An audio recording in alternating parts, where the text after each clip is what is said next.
Welcome into another episode of Dad's in Timeout. It is your host, Jesse Williams, aka J Will, and my computer is being dumb. So I haven't done a podcast in a couple weeks, which has pretty much been the standard as of late. Trying to get this sound stuff going correctly, and it looks like it is working. So before the NFL season, I was talking about how I was going to do a podcast every week, and that's still the goal, but things get busy.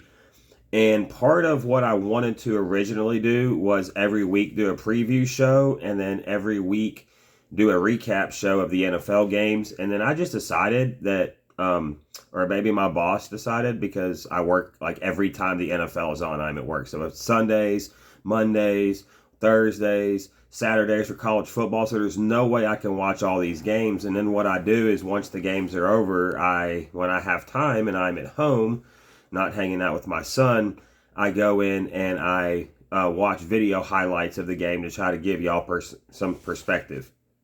So I made picks. I haven't revealed those picks, but I'm a man of my word, and let's just say my picks have been terrible. I went 7-8-1 in week 1.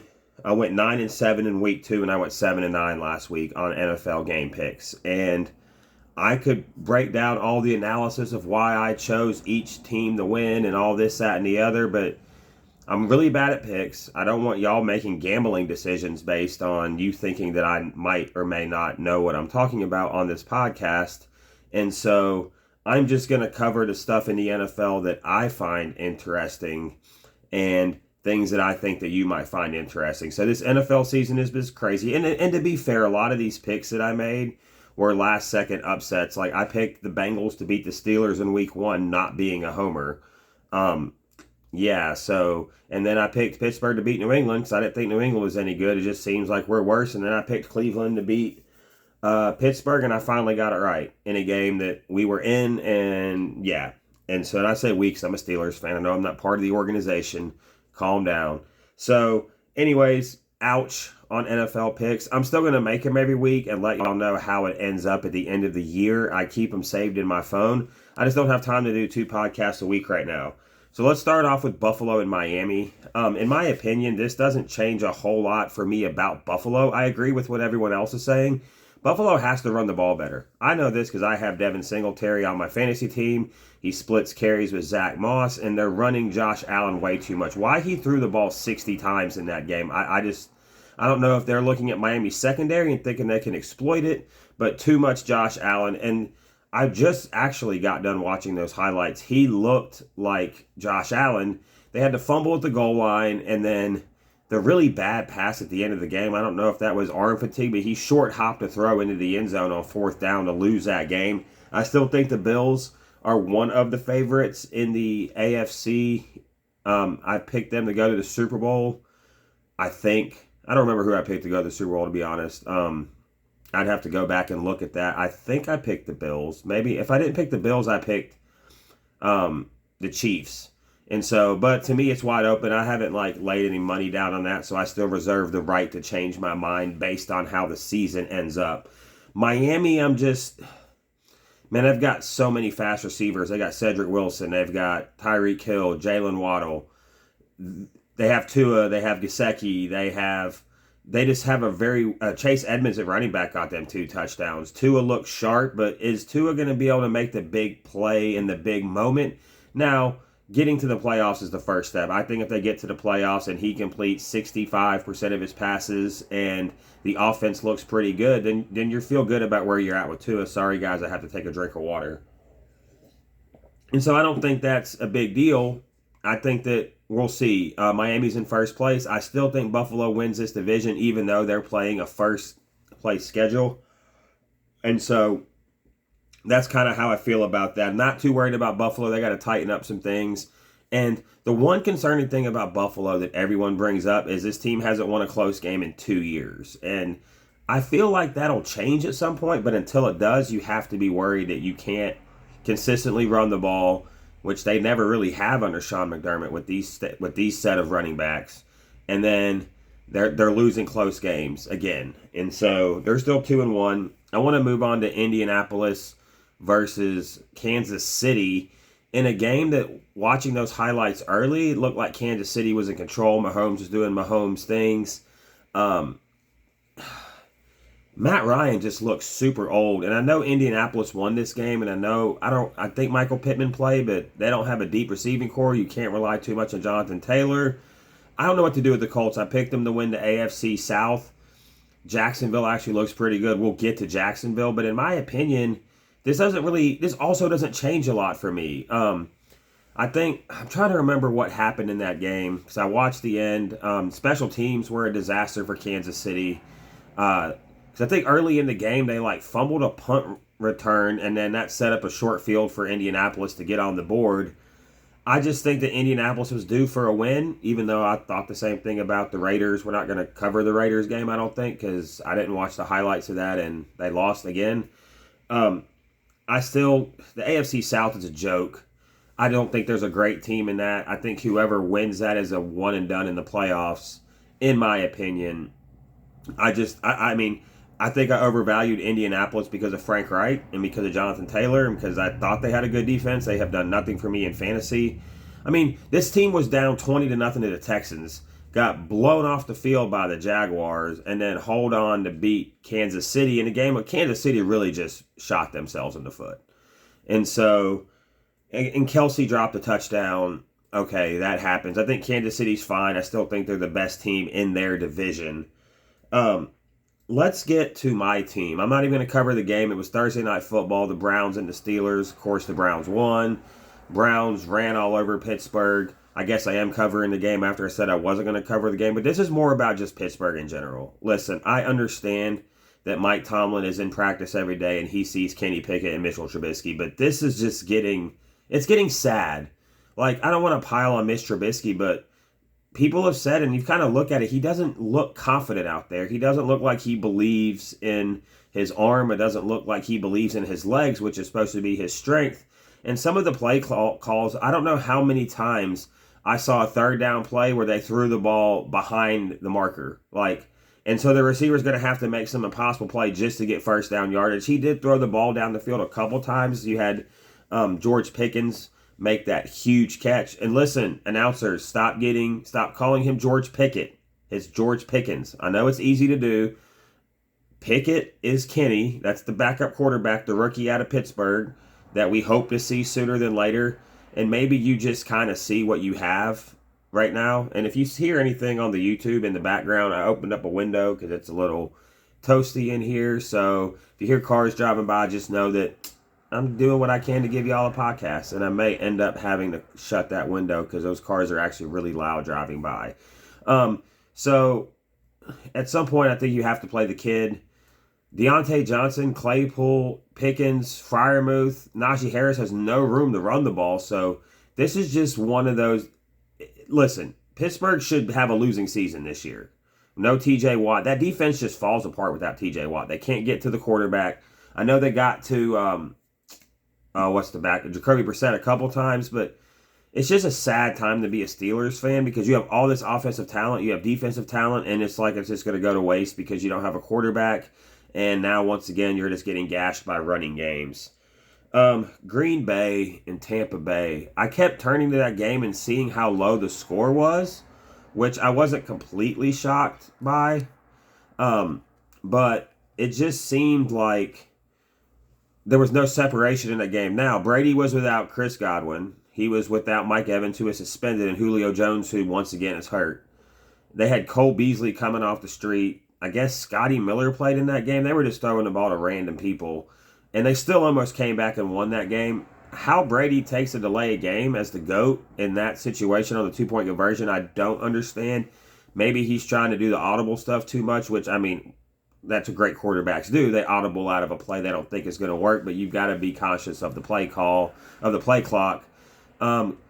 Green Bay looked like they were really good early, and then Aaron Rodgers just didn't do anything for the rest of the game. And I keep hearing about this bad body language and not trusting his receivers. Is there ever been a quarterback in NFL history that deals with adversity worse than Aaron Rodgers? It just seems like stuff goes bad and he just shuts it down. Like he'll throw a pick and then he'll just go super conservative. And I don't know. Like, they keep crowning this guys, and maybe, like, I know we won back-to-back MVPs, and he put up really good stats, but then the playoffs are always what happens in the playoffs. Since that one Super Bowl run that he had in 2010, Brady, people have made this point, and I agree with it. Brady can no longer carry you to a Super Bowl. And what I mean by that is you can't just take three average dudes off the street, put them at wide receiver, and Brady make it work. Like, he's got to have talent around him. Doesn't take away from the fact that he's the greatest quarterback ever. It's just, this has been a weird Tom Brady year. Like, it's just been one of those. They haven't scored a touch. Like, how many touchdowns have they scored this year? Like, 3? Like, they had one against Dallas. They had one last week against New Orleans, and then one this week. All late in the game, it seemed like. It was just field goal, field goal, field goal, and then Tom Brady drives down the field, and you're like, okay, here's Brady. Now, I wonder what this looks like once they get their full stable of weapons back. Because now you have, basically, if Julio Jones was healthy, Russell Gage is your fourth receiver, and then Cole Beasley, like, I guess Julio's going to be out for a while. He's buried on the bench in one of my fantasy teams, so we'll see about that. So I still think Tampa Bay's fine. They're in the division where they can kind of coast because Carolina's not good, even though they won. Jameis has been a disaster. And New Orleans now has injuries to both of their top two wide receivers. And who else is in that division? So it's Tampa Bay, New Orleans, Carolina. Oh, Atlanta. Atlanta's one of those fun teams, but I just don't believe in them at all. Like, I like Marcus Mariota, but he's a placeholder to see if they can get Desmond Ridder ready or draft another quarterback. We'll see. So they're fine. And then in the North, I don't believe in the Lions. The Bears are 2-1, but Justin Fields has thrown like 200-something yards in the first 3 games. Like, they either don't believe in him or he's not good. I don't know which one it is. And we're going to pause everything just for... All right, we're back. We had to take a quick break. I had to close the window because the sound's in the background. I'll edit this on the audio link. YouTube, you got paused. Now we're back. So you're just going to have to deal with it. Making sure that everything is running correctly. Yes, it is. So, in the big picture, when you look at Green Bay, I think they're fine because we just talked about it. Like, the Lions are, like, probably one of the most fun teams in the NFL. But I just don't believe in them. Like, not yet. I got to see it. Their defense is giving up a lot of points. They blew that game against Kirk Cousins, saving Minnesota's season. So now Minnesota's 2-1. Chicago's 2-1, Green Bay is 2-1, and I think the Lions are 1-2. So I still think Green Bay's fine. I think they have the most experienced quarterback. Actually, they by far have the most experienced quarterback. And Minnesota has just been off since dominating Green Bay in week 1. So we'll see about that. Let's go to Trevor Lawrence. I would like to watch more on this, but from the throws that I've seen, he's getting better. He has an adult as a head coach in Doug Peterson as opposed to Urban Meyer.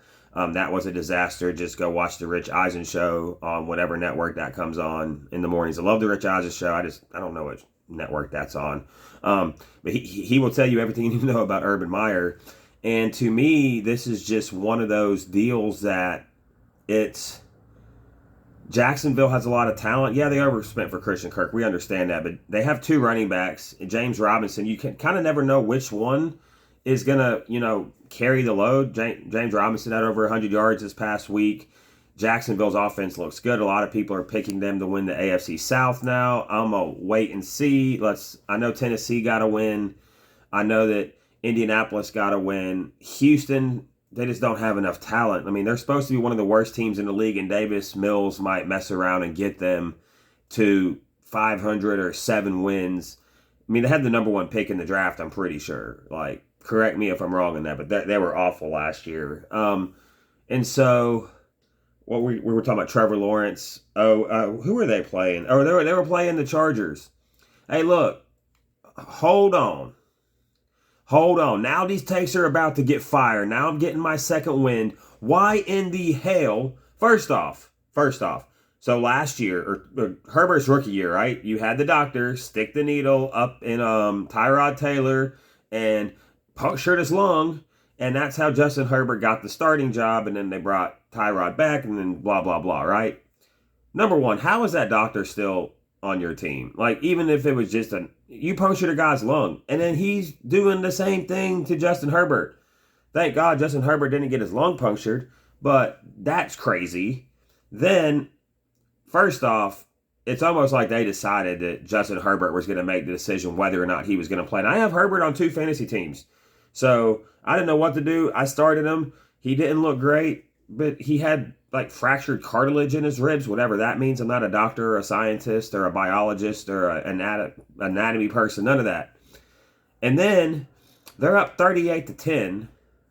And it's like, okay, like just put in Chase Daniel or whoever their backup is now. I think it's Chase Daniel. And no, Herbert's still out there getting hit. Like, dude, what is wrong with their head coach, bro? Like, what is wrong with Brandon Staley? Like, this team is built to win now, but sometimes you just got to say, hey, look, I honestly, at 31-10, I would have took him out the game. And honestly, that game was, I think before then it was like 24-10. Like, I probably would have just had that dude out the game. Like, he's the future of your franchise. Like, he's the hope. Like, he's the guy. Like, you had Phillip Rivers for all those years, and and now you have him. Like, he's the dude who's only getting better, and that's what y'all do. Like, I don't understand it. I take nothing from the Chargers yesterday. They're still without Keenan Allen. They're without some players. I think one of their defensive players was out, and Herbert was banged up. Like, I'm not paying attention to anything about that game except that Trevor Lawrence doesn't look like a bust. And you give him the right coaching, and he's going to sell some throws. He's a big, tall quarterback. He's going to sell some throws, but I think Trevor Lawrence is proving why he was the number 1 overall pick. Was he the number 1 overall pick? I think he was the number 1 overall pick. I mean, I know he was like, I think Jacksonville had the number 1 pick, and they picked him. So let's get to Lamar Jackson. Lamar Jackson versus the New England Patriots. The Patriots, Devontae Parker looked amazing for the first time since he was in Miami on my fantasy team like 4 years ago. Nelson Aguilar still doesn't look great, but Devontae Parker was out here making plays, and then Mac Jones gets his leg fallen on, whatever the word is, and he didn't look great anyways. I mean, that dude, he was supposed to be the most polished and ready with the lowest ceiling of all the quarterbacks in that draft class, and I understand why. Like, he's very mechanical. He can move a little bit. Like, he ran more than I ever saw him run before in his life, but he just doesn't seem like a difference maker. And maybe if they put the right weapons around him and game manage like they do with Brady early in his career, but I still don't know what New England's doing. This is more about Baltimore. If Baltimore gets their defense fixed, I'm just going to tell you right now that I think, first off, Baltimore, I picked them already to win the AFC North, and I think they're going to win it. If their defense gets fixed, which by fixed I mean healthy, which they're not starting 4 rookies in the secondary, if that defense just becomes serviceable, I think the Ravens are going to go to the Super Bowl and win it. Like, what happened the last time, and I hope that this audio is looking all right on the YouTube side. It doesn't look like it's picking it up so well. It looks like it's lagging a little bit, so I'm sorry if that's the case. Hopefully not. But what happened the last time Baltimore didn't pay their quarterback and they let him go prove it? Oh, Joe Flacco went and won the Super Bowl and threw 12 touchdowns and no picks in the playoffs, and then they gave him a huge deal. Then he kind of fell off and then really fell off. And then Lamar took over. But Lamar, I was watching highlights of that game. And by highlights, it's like a 12-minute video on YouTube, on the NFL page on YouTube. And it just shows basically 12 minutes of highlights of offensive plays, third downs, touchdowns, all that. So it was enough where I was like, all right, Lamar is still throwing sidearm, but he has gotten to the point where he can just throw that ball in there and put it in a spot, down the field too. The guy's name who starts with a D, Dunnerberry, whatever his name is, that dude's fire. They had another dude, Oliver, that scored a touchdown. Their offense is on fire right now, and Lamar is making good decisions. Lamar is sliding, so Lamar is running and then getting down, which I think is really good, so he doesn't take too many hits. He's some ridiculous stat where the first person for 3 games to throw for 100, have 100 rushing yards and 3 passing touchdowns, something like that. Maybe it's 2 weeks in a row, but they look super impressive. And I would not be surprised if Baltimore comes out of the AFC. With them, it's going to be injuries, and then we'll see how them and Cincinnati look battling it out. Because I still think Cincinnati's not cooked. Yeah, they just beat the Jets, but I think they just needed a win to kind of because they've had two weird games back to back against Pittsburgh and Dallas. So I'm okay with Baltimore. I think Baltimore's fine. And I think Baltimore is super dangerous. And Lamar right now is the MVP of the league. I mean, go look at the numbers. Go look at what he's doing with very little defensive help. Like, the fact that he is just doing Lamar Jackson type things. And I just kind of turned the camera a little bit because I realized that I was like on all the way to one side of the camera. And so, yeah, and I still have the glasses with the glare, so we'll take those off.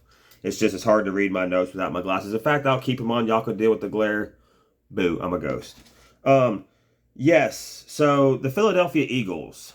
I watched the highlights of that game, Jalen Hurts and that squad with Devontae Smith, who, good grief, I forgot how fast that dude is. That dude is like, he catches the ball and, like, he's just going so fast. So you got him. You got Quez Watkins. You got A.J. Brown, who is a really, really good receiver for them. Like, Philadelphia has done everything in their power, and this is why I think they're comparable to Baltimore. Both teams can run the ball. Baltimore's not running the ball well yet, but J.K. Dobbins has been out. They've had a lot of injuries at the running back position. When they're running their offense, Baltimore and Philadelphia can run the ball, and Philly's got a scary defense. Yeah, do they give up some yards and points? But, man, they were shutting down the Commanders. Once again, one of the dumbest names ever. Like, I understood that you couldn't be the Generals or the Captains or the Capitals or the Senators that are already taken, man. But the Commanders, like, I don't know. I guess it's better than the last name, even though go look up in the history of that logo. It's very interesting about, like, who was actually for that and who wasn't, and then kind of, like, the notions that we get thrown at us in society about how that actually went down. So anyways, I digress. Jalen Hurts is gotten better every single year. I didn't think he was an NFL quarterback. I didn't think he was a Pro Bowl NFL quarterback, and now he might be in the MVP conversation too. And I like it when I'm mad about I like it when I'm wrong about quarterbacks. I like it when I'm like, I don't think this guy can play, and he comes out and he's a baller. Like, I'll be the first one, dude. First off, I'm not a scout. I'm not a GM. So my opinion does not matter at all. Like, I'm just a little dude on YouTube with some messed up hair and some grays, looking like I'm in a prison cell with my Cavaliers championship hat hanging on the wall, giving y'all what I think about sports, because people always come up to me like, where's the podcast, bro? And I'm like, you know what? I'll give you a podcast. Cool. That's what's up. So Jalen Hurts looks amazing. That offense looks amazing. I am a little concerned they didn't score any points in the second half, but, I mean, I was watching the highlights of that game, and I was like, man, they're just messing. Like, they're going for it on, like, every fourth down. Like, they were, like, literally trying to put their foot on the throats. Now let's get to Washington. First off, Carson Wentz is I don't want to say he's trash. He's playing like trash.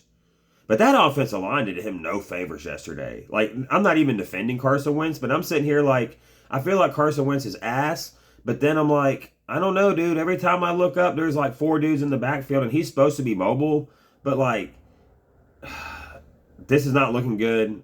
Now I've got Tyler Heineke sitting on my bench in my Dynasty League, so y'all go ahead and put him in the game. I just don't know how this Wentz thing is going to work. Like, Terry McLaurin does not look the same. Curtis Samuel's been okay. They have Antonio Gibson. They have the tight end whose name I never remember. Logan, I think. Logan Thomas is his name, I'm pretty sure. So, Washington's cooked. The NFC East, like, I would be flabbergasted and shocked if the Eagles did not win that division. Even if Dak's healthy, I just think Philadelphia is the best team. I think Dallas is clearly the second best team because they just beat the Giants with a backup quarterback in Cooper Rush, which we'll get to here in a little bit. But the NFC East has always been mediocre at best. Not always, but in recent years, right? And so Philadelphia impressed me. And Carson Wentz, dude, like, part of it's not his fault, and part of it's like maybe he's just cooked. Maybe it's just not in here anymore. It's just he don't look right. Sunday night football. Let's get into that, because see, I worked on Sunday, and then I got off work on Sunday, and I got home, and I put on that game because I had been following it on my phone. because I got off at 9 o'clock and the game was still on and my internet was still on even though I hadn't paid the bill. It's paid now, so we're good. And I hadn't paid my Hulu Live, but I have Peacock, and so I was able to watch the end of the game on Peacock on my 58-inch TV. Then I want to upgrade to a 70 just because it's bigger.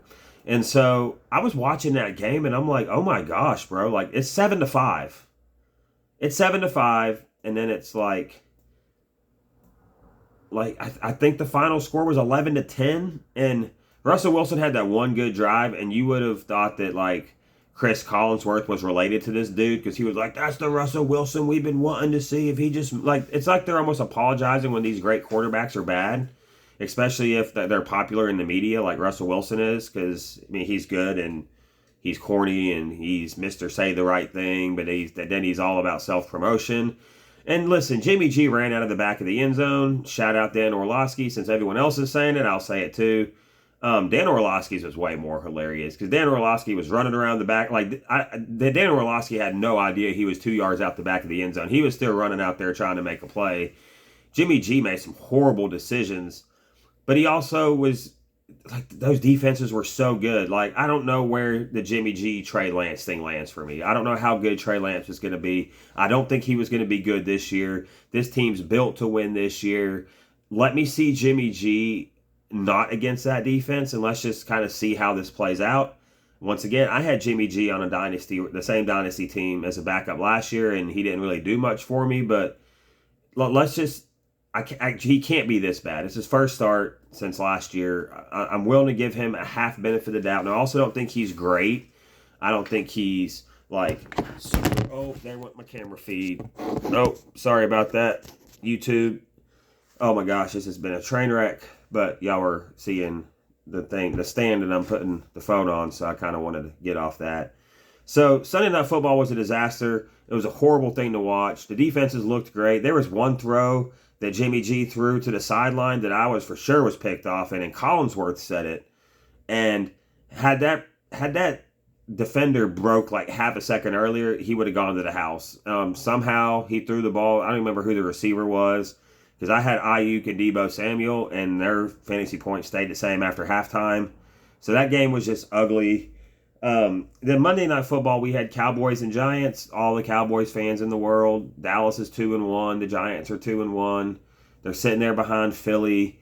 Cooper Rush made some good throws. CD dropped one of the easiest throws I've seen. Like, his hands didn't even look right. They were just like, it was weird. Like, they threw him, and his hands weren't in the right position to catch the ball, and it just bounced off his hands, which was a dime by Cooper Rush. No, I don't think this means you replace Dak Prescott. I just think that it's one of those deals that it's you had to overpay Dak, because who are you gonna get in the draft or in free agency better than Dak Prescott? Probably nobody, right?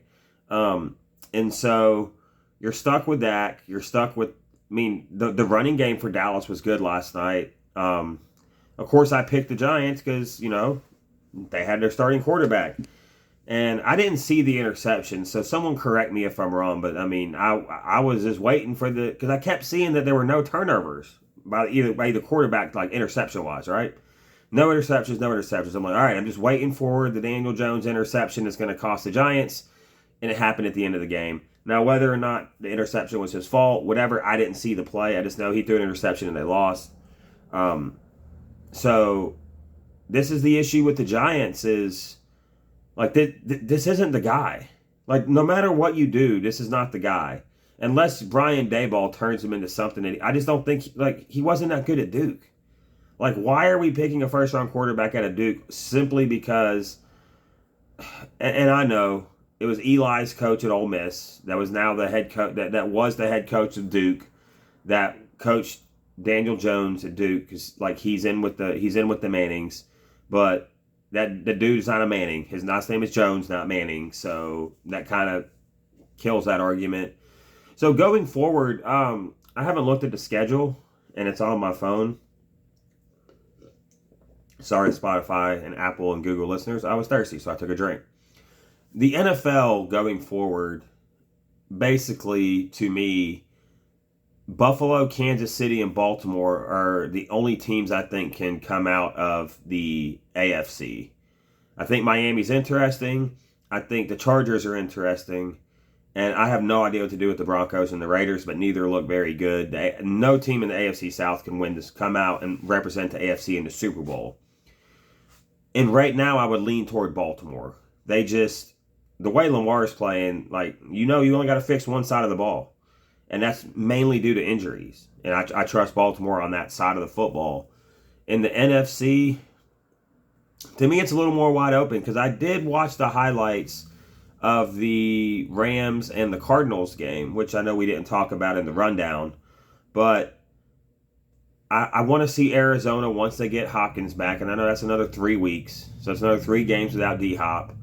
And then I want to see if the Rams can figure out this not being able to run the ball thing, because Matt Stafford is still making plays. Like he made one play where he ducked out of a sack and then slung it for a first down at an arm angle that a lot of people can't make that throw. Now obviously they're very top heavy. Remember the T-shirt F them picks? Well, F them picks and these top end salaries. When people start getting hurt, your depth starts getting affected by that. So I think the Rams, so for me it's Philadelphia, not in this order, but just in general. Philadelphia, Tampa Bay, Green Bay, and then the Rams are the only teams I can see making the Super Bowl. And I wouldn't have said Philly before the year, but they look like they're on another level right now. And I know they haven't played the greatest of competition, so I want to see them against a healthy Dallas. I want to see them against teams outside the AFC East and not the Lions, right? Because, they played Minnesota, and they spanked Minnesota. I don't know, this Kirk Cousins thing always has me flabbergasted on Minnesota because he puts the numbers up. They have the talent, but where's Justin Jefferson been the past couple of weeks? And that's not taking a shot at Justin Jefferson. I think he's a phenomenal receiver. I think he's one of the best in the NFL. Part of being a receiver is having a quarterback that can get you the ball, having a game plan that can scheme. And it might just be a 2-week thing. I'm not sounding the alarm, but Minnesota is one of these teams, kind of like the Chargers and the Raiders and the Bengals, that always seem to do something to mess their situation up. Now, I know the Bengals went to the Super Bowl last year, but that's because Joe Burrow might be a superhero. Because behind that offensive line, and he's got the receivers, bro. Tyler Boyd's their number 3.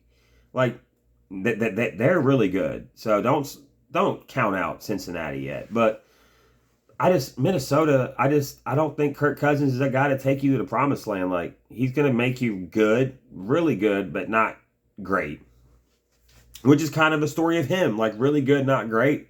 Somehow fleeced the NFL for all this money. Good for Kirk Cousins. I don't have anything against Kirk Cousins. I just go, because people, and this is probably the 10th time I've said this on a podcast where people people assume that I hate Kirk Cousins just because I'm always so hard on Kirk Cousins. And I'm not even hard, I just tell the truth. It's not one of these things where it's he's out here balling out of control and winning games. And I'm I'm not pulling a Nick Wright here, okay? And I like Nick Wright, but sometimes Nick Wright sticks to takes, even though there's evidence that kind of proves those takes might need to be altered just a bit. And then a lot of times he's right, and I'm all right, cool, I get that. And so, and I still watch his stuff, so obviously I have no beef with Nick Wright. I don't have beef with any of these analysts, but sometimes I think take integrity, number one, is important. So, and I'm not saying that these guys don't always have it, but here, you know what? That's a good segment. Let's go into the problems that people have with national media. It's a topic I've wanted to talk about for a while. And then I've got to run. I've got to go do some laundry and hang out with my kid and enjoy the rest of my day off with my son and all that. So, why do people hate national sports media? Well, there's many reasons. So we'll start with the fan themselves. Fan is short for fanatic. So you got a lot of fanboys, fangirls, fanatics out here that they can tell you everything about their team. And they love their team and they're super passionate. And a lot of them really have no idea how the game of football is played. Just being honest. Not all of you, but some of you watch a game and you have no idea what happened in that game. You know they throw the ball, you know the first downs, you don't know all the rules, you don't know strategy. Anytime an offensive coordinator runs a play that you don't like, You do it. All right. And then a lot of these teams, especially in college, are in markets like, so I'm an Arkansas Razorbacks fan. We were number 10 in the country and nobody was talking about us. Why? Well, we don't have a track record to prove it. And I say we. I've never even been to Fayetteville, Arkansas before. Fun fact. But I've been to some Razorbacks basketball games in Little Rock. So my point is that we're not a nationally relevant program because we haven't proven to be that. And so they're like, oh, the media just hates us. The Tennessee Titans, the media just hates us. You've been to one Super Bowl with Steve McNair, who's not even alive anymore. Rest in peace. Right? You've got, and it's different because I'm a Steelers fan, right? So we get some sort of national coverage because we've won 6 Super Bowls. We've been to 4, and we had 2 Hall of Fame quarterbacks, and we're known for defense, and then we have a very engaging minority head coach that is very popular and happens to be a really good football coach. Like Mike Tomlin is really dope. And is he the perfect coach? No, there is no perfect coach. But we're a national brand. Like the Packers are a national brand. So that's another thing they go about is like, so when the national media does criticize their team, they're like, those guys, they don't know. Like, and that's the other thing. They expect that the national media guys like Skip Bayless, Shannon Sharp, Stephen A. Smith, Max Kellerman, Keyshawn Johnson, Jay Williams, just go through them all, right? Like Colin Cowherd, Nick Wright, Chris Broussard, and Kevin Wiles. They expect that these guys are supposed to know every single player on your roster because these guys don't just cover football. They cover football, basketball. They cover mainly those 2 topics. And so they have to do a show every single day, which gets into my next point. So the first reason why fans hate the national media is a lot of them don't actually know what they're talking about, the fans, and then they think that the national media just hates all the small teams and they think that they're irrelevant and that they're biased to the East and the West Coast. And then they're like, oh, well, they don't think the national media knows what they're talking about because they might mess up a name here or there. They can't tell you who the right guard for the Detroit Lions is, right? And so, because, like, I have, like, and this is why, like, I decided not to just cover every single NFL game, dude. I can't tell you who the left tackle for the Chicago Bears is. I'm sorry. I don't get paid to do this. I know a lot about football. I know a lot about sports and what I see and analysis and hot takes and all that, but like if you're looking for me to tell you how good your 4th receiver is, like I might not be that guy unless I saw him play in college. Like I'm like that fan too. I know a lot about my Steelers, but there's still guys I'm figuring out on the defensive end and the offensive line and stuff like that. Like I didn't watch every Georgia game. I don't know how. I mean, I'm sure I've seen Pickens play because I've watched several Georgia games, but maybe he just didn't stick out to me at that time. Maybe their defense was so good that I just missed on him. And then when I heard we drafted him and I looked him up, I'm like, oh, this guy's really good. So the other reason they hate the national media is because that the national media covers the same topics all the time. So LeBron James, the Dallas Cowboys, Tom Brady, Aaron Rodgers, that's Kevin Durant, the Golden State Warriors, who's the best of all time. Like, they cover all this stuff. Knicks, Kansas City fandom. And so regular sports fans like me, and I don't hate the national media, but it's like, dang, man, like the Cowboys ain't even good this year, but we're talking about them every single day. Like when my Steelers aren't good, they're not talking about them as much. Which is fair because we're not good. You should not be, there shouldn't be a topic except for, is Pickett going to start on a national show about the Pittsburgh Steelers? They're not interesting. They're boring. Without TJ Watt, I was watching that game and I'm like, this is boring. Like, I had a buddy over and he was like, yeah, man, this game sure is going by slow. I'm like, slow? Dude, it's 1:30 and it's halftime. Like, this game has flown by. Like, this, I was like, at this rate, this game's going to be over by 2:30 and they're going to have to go to studio before the next game starts. Because they were just kind of running the ball, throwing little 5-yard passes. I mean, thank God Pickens made that catch. And then the other reason people hate national media is because these guys have strong opinions. And they're wrong a lot because everyone's wrong a lot. Because here's the deal, like, I make predictions and I say things and I have to be willing to be wrong and eat it, right? I have to be able to say something on this microphone or the other microphone that I use and be willing that someone's going to be like, well, I thought you said that, I don't know, Minnesota was going to go to the playoffs and they won 5 games. You're an idiot. I'm like, well, let me ask you a question, Mr. Twitter guy or Mr. person who thinks I'm an idiot. Have you ever made a take on a radio show or on a podcast or just in public to where like people can go get the receipts? Because guess what? I promote this stuff, so you can go look at all my stuff on YouTube, all my stuff on Spotify, Apple, Google, and you can go find a take that I had or that David had, my boy David Dillevue, or Ian Hall, my two former co-hosts on the Rehab Sports Guys. You can go back, and I'm sure you can find a take that we had that ended up being wrong. But that's the thing. It's okay to be wrong. But you have to admit when you're wrong, right? Like, there's hills in sports I'm not willing to die on. Like, at some point, I had to concede that, in my opinion, LeBron had not fully passed Michael Jordan to be the GOAT. It was a hill I was no longer, because the last couple years, he hasn't done enough or much of anything to substantiate that. And that's just my opinion. And I'm a LeBron guy. I've got a Jordan hat sitting on the couch over there. I've got the Cavaliers championship hat hanging up on the wall. You just can't see it because it's far away. And yeah, so take integrity. Like, and then sometimes I think people hate the national media because the national media seems gimmicky, right? So you have the debate shows, and they go and they start yelling at each other. And I think there's a belief that some of the takes that people have are manufactured. And I'm not going to say who, but I think they think that sometimes people just play devil's advocate. They don't really believe what they're saying, even though their co-host will go on other shows and be like, no, that guy absolutely believes his take. And then sometimes it's just like, you start to see, what's the word I'm looking for? Agendas, right? And so there's certain things that happen. Of course, you know that most media leans left, right? So you're going to deal with that. Whatever. I got over it. I like covering sports because guess what? I don't have to listen to that part of the show if I don't want to, right? So like this whole Brett Favre situation. First off, how that's political at all, I don't know. It just seems like Brett Favre was talking to the governor and was like, yo, let me get this money to build a stadium. And then they're like, hey, Brett, this money is for like the really poor people in Mississippi. And Brett's like, I don't care. I want a freaking volleyball stadium for my daughter. Bill, we need to get this done any means necessary. Like, to me, that, and I didn't even know we were going to talk about this. It just kind of popped in my head. So that makes Brett Favre an asshole. If it's true. Like, if he did that, if he was trying to defraud or whatever, take funds from the welfare fund of the poorest state in the country, and you say what you want about welfare. Okay, cool. Whatever. And we might even have some things about that, right? I don't agree with everything. I don't agree with the left on most about anything, right? But Brett Favre trying to get this money, it ain't political, guys. Like, it's criminal and it's wrong and it's disgusting. Like, I lean conservative and I get flack for that.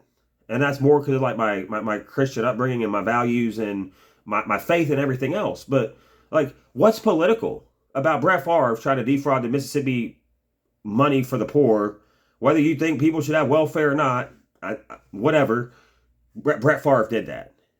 And so, and we're barely hearing about it. We're hearing about it here or there, and then a couple of people have gone off, but it's like, why is this not a bigger story? Like, why is Brett Favre seemingly not going to go to jail for this? Not that I wish jail on anybody, but, you know, they be locking people up around where I live for, like, having too much weed in their car, you know? Like, they be locking people up for missing court dates.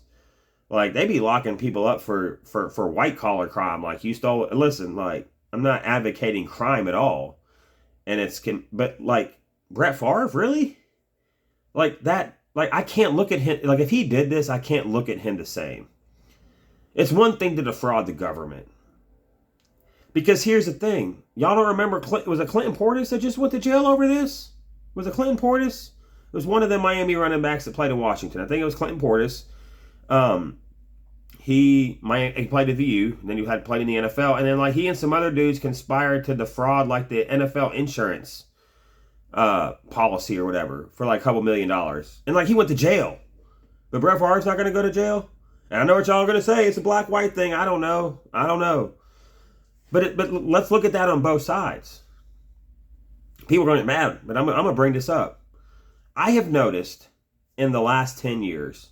So, okay, let's talk about the black quarterback thing. Number one, I have never said that I don't think black players can't be quarterbacks. Randall Cunningham was really good. Warren Moon was really good. Dante Culpepper, Donovan McNabb, Michael Vick. Now all the guys, Lamar Jackson, Russell Wilson. Like, the color of your skin has nothing to do with how you process information. But what happened is the only way for those guys to play quarterback back in the day is if they were really fast. And so the coaches never really developed the black quarterback, right? And so you had a lot of idiots out here say that black people can't process information the same, and that's racist. That's wrong. You shouldn't say that. That's not factually true. We just didn't have enough evidence, right? Because now we have guys that come out of college that can do that, right? Deshaun Watson, Russell Wilson, Lamar Jackson seems to be making his reads just fine. Patrick Mahomes.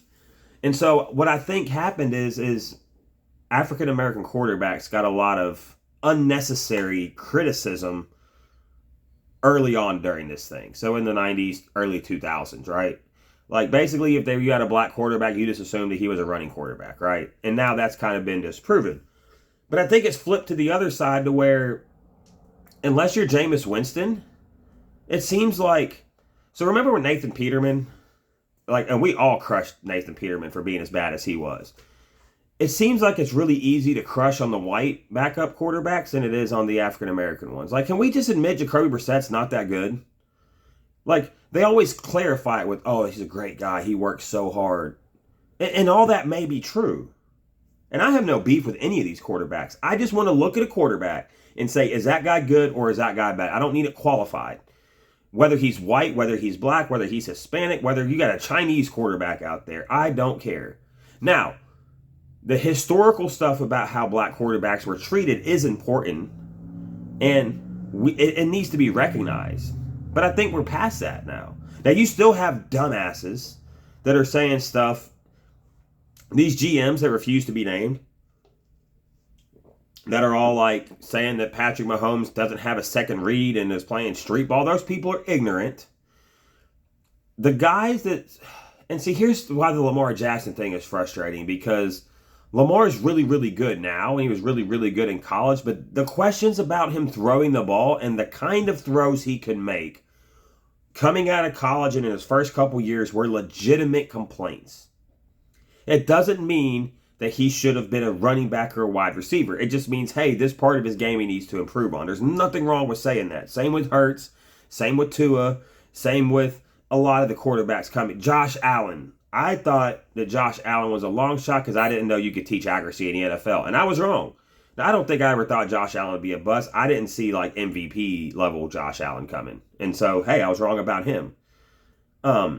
So it's like guys that play at smaller schools and then your African-American running quarterbacks, right? And so it's just everyone, I wish, so you can't ignore the past because the past gives context to why these things are happening, right? So like, I don't know, man, they'd be out here crushing Kyler Murray though. Like it's almost like they pick and choose, right? And so like the media, and I hate using the term the media because, like, what does that even mean, bro? Are we talking, like, mainstream media? Are we talking about the news, the sports media? Like, I just want the coverage of the NFL and the NBA to be fair across the board. Like, let me look at a player and just be like, hey, based on what I see, can he play? Can he make the throws that he needs to make? Can he make the catches he needs to make? Can he shoot the ball where he needs to shoot the ball from? Because all the other stuff to me does not matter. Like, I wanted the Steelers to draft Malik Willis. I think he's really talented. Like, I don't care about, like, the black quarterback thing. Like, can the guy play? Can the guy throw the ball down the field on 3rd and 15 if I need him to? And everything about Lamar Jackson and Jalen Hurts this year is saying yes. So who cares if they're black? They're a quarterback. I don't care if they're white or black or any of this.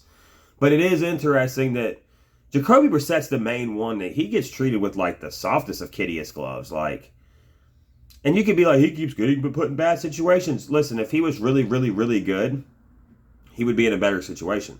He just would be. And it's hard. It's hard to be the backup quarterback and then elevate yourself to a starter. Taylor Heineke couldn't do it last year. Now, I'm not talking about the rookie that sits behind. I'm talking about the guy that comes in and you're just kind of like, hey, he's a backup quarterback now.